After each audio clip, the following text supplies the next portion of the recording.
Das OMR Briefing ist zurück. Herzlich willkommen. Heute mit einer kleinen Sonderausgabe zur Fußball-Weltmeisterschaft in Russland. Wir haben uns vorab gefragt aus Marketing- und Digitalsicht, wer werden wohl die 5 Gewinner sein rund um das Turnier in Russland. Hier sind die 5. Gewinner Nummer 1. Erea. Wer ist Erea? Die Antwort: eine kleine Sportartikelmarke, ein Sportartikelausrüster aus Norditalien. Die Firma hat ungefähr 60 Millionen Euro Umsatz, also nichts im Vergleich zu den Giganten wie Nike und Adidas in diesem Segment. Allerdings haben sie was extrem Cleveres gemacht, und zwar haben sie die isländische Nationalmannschaft unter Vertrag genommen, bereits 2002, und schulden den Isländern dafür eine mittlere sechsstellige Summe pro Jahr. Island ist mega cool, weil A, im Fußball erstaunlich erfolgreich, B, wahnsinnig leidenschaftliche Kultfans mit besonderem Schlachtruf.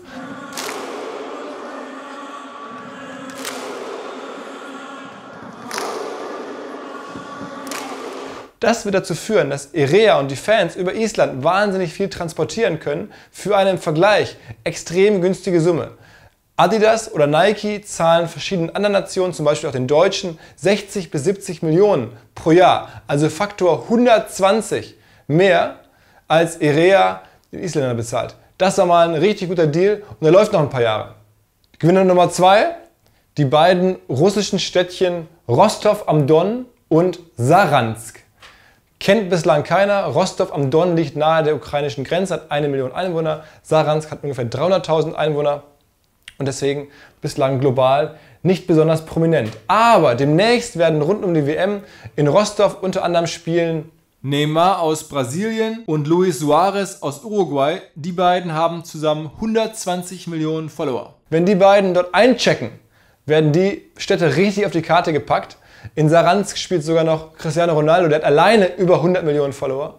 Also, dank dieser Spieler gibt es richtig gutes Stadtmarketing für diese beiden Cities. Ich bin mir ziemlich sicher, wenn man nachher bei Google Trends diese Städte googelt, sieht man, dass das Suchvolumen nach diesen beiden Städten massiv gestiegen sein wird. Gewinner Nummer 3, der Instagram-Account von Leroy Sané. Der Kollege Sané, geboren in Essen, aufgewachsen als Schalker, jetzt bei Manchester City, ist sicherlich einer der besten Fußballer im deutschen Kader. Allein deswegen wird er wahrscheinlich irgendwie seinem Account ziemlich viel Auftrieb verleihen, wenn er ein gutes Turnier spielt. Aber vor allen Dingen hat er verhältnismäßig wenige Follower bislang, nur ungefähr 3 Millionen. Er erzeugt aber im Vergleich zu anderen Kollegen aus der deutschen Mannschaft wahnsinnig viel Engagement auf seine Posts. Er hat eine hohe Postfrequenz. Wir glauben, diese Mischung aus Superfußballer, verhältnismäßig wenig Fans heute, aber einem hohen Engagement Rate, sorgt dafür, dass der Account in den nächsten Wochen explodieren wird. Unser Tipp: einfach während der WM den Instagram-Account von Leroy Sané verfolgen, wenn man wird wahrscheinlich ein ziemlich dynamisches Wachstum erleben und vielleicht auch einige echt abgefahrene Bilder. Gewinner Nummer 4, große digitale Plattform. Das globale Großereignis WM wird die Plattform weiter pushen. Unsere Prognose bei OMR: wir werden rund um die Fußball-WM über 1 Milliarde turnierbezogene Tweets sehen. Wir werden wahrscheinlich bei Facebook über 10 Milliarden turnierbezogene Interaktionen sehen, und auch YouTube wird weiter wachsen. Also sind zwar schon groß, sie werden noch größer. Gute Zeiten für Plattformbetreiber oder Shareholder.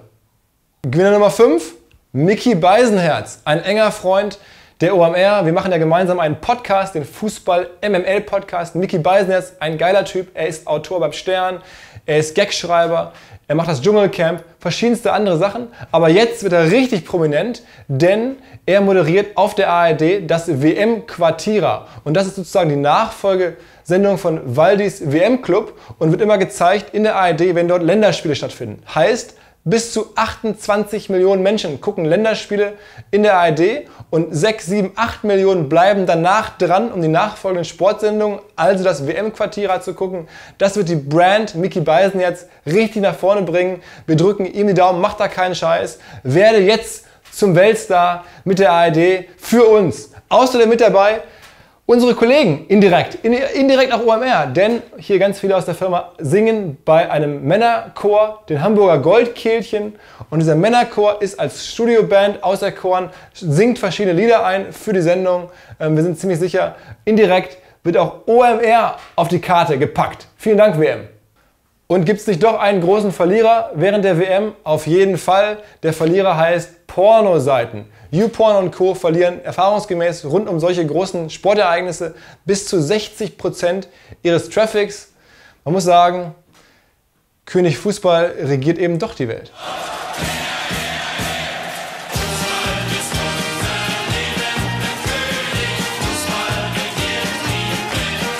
Zwei Fragen zum Abschluss. Erstens, welche Marken oder Brands glaubt ihr werden rund um die WM richtig nach vorne gehen und werden aus dem Turnier sehr viel Nutzen für sich ziehen? Und Frage Nummer 2, welche Accounts findet ihr insbesondere interessant während der WM zu beobachten? Welche Accounts sind spannend? Spieler, Schiedsrichter, Trainer, Journalisten, Moderatoren? Wen würdet ihr uns empfehlen zu verfolgen während des Turniers? Und natürlich wie immer gilt auch hier während der WM und jetzt und immer Subscribe!